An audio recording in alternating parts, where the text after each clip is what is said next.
Welcome back, Math Ninjas. EDUTech Ninja here, and today we will be looking at complex fractions. So what is a complex fraction? Well, a complex fraction is a fraction in which the numerator, denominator, or both are themselves fractions. For example, we have 3/4 over 3/16. And as you can see, the top number is a fraction, and then we have a fraction bar, and then we have a fraction again. More examples.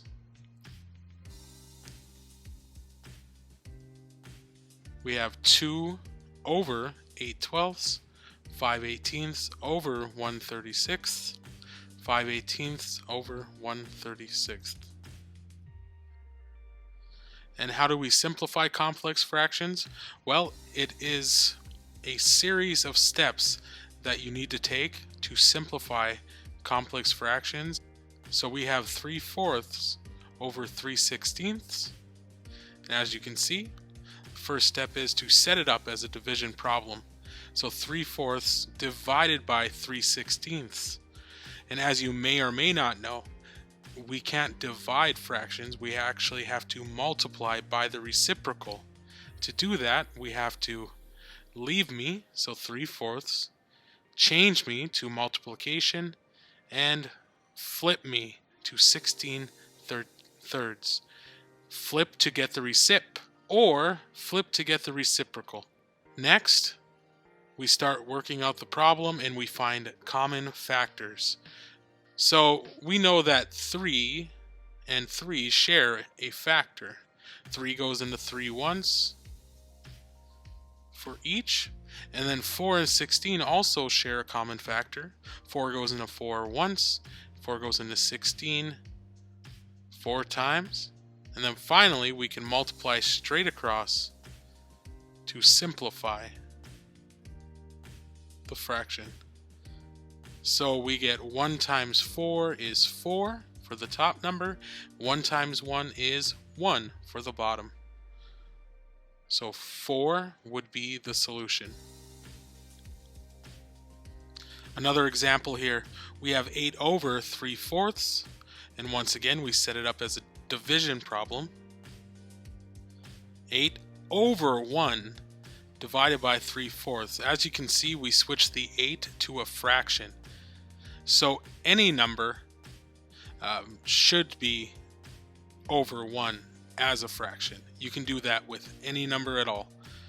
100 would be 100 over 1. 4 would be 4 over 1. So just remember that as you move forward. So we have 8 over 1 divided by 3/4. And remember to leave me, change me, flip me. And once again, we have to flip to get the recip, or flip to get the reciprocal. So it becomes 8 over 1 times 4 over 3. And then once we start simplifying that, we can check if there are common factors. But at this time, both fractions are simplified. So then we just multiply straight across top and bottom. 8 times 4 equals 32. And 1 times 3 equals 3, so we get 32/3, or 10 and 2/3 simplified as a mixed number. Alright, so let's move on to some examples, and this is where I get to come in and help. So we have 7/9 over 14.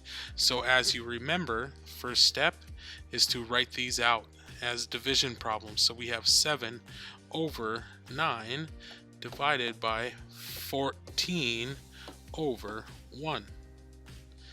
We have to leave me, change me, flip me.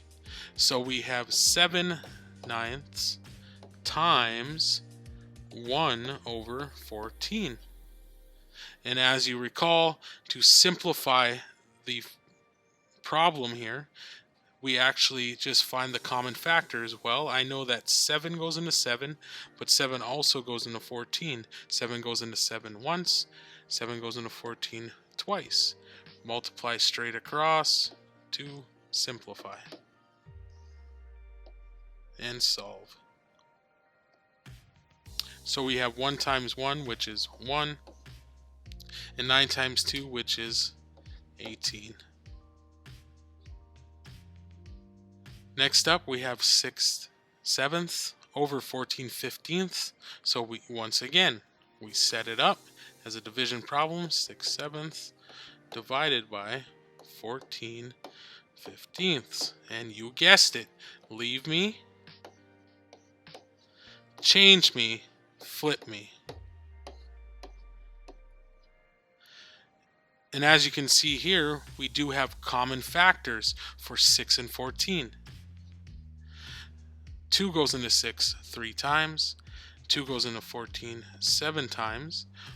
Multiply straight across, top and bottom, and we end up getting 3 times 15, which is 45, over 7 times 7, which is 49. So we get 45 49ths as our solution. And the final example here, we have 15 over 5 ninths. So let's set that up. And if you recall, any number by itself is actually over 1 as a fraction. So 15 over 1 divided by 5 ninths. And as you remember and recall, leave me, change me, flip me. And then we can find the common factors. Well, I know that 5 goes into 15, so we go 5 goes into 5 once, 5 goes into 15 3 times, and multiply straight across, top and bottom, and we get 27 over 1 actually, but we know that 27 over 1 is simply 27.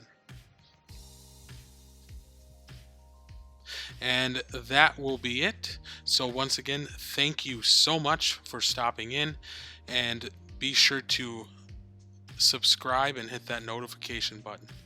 Thank you, Math Ninjas. Have a great day.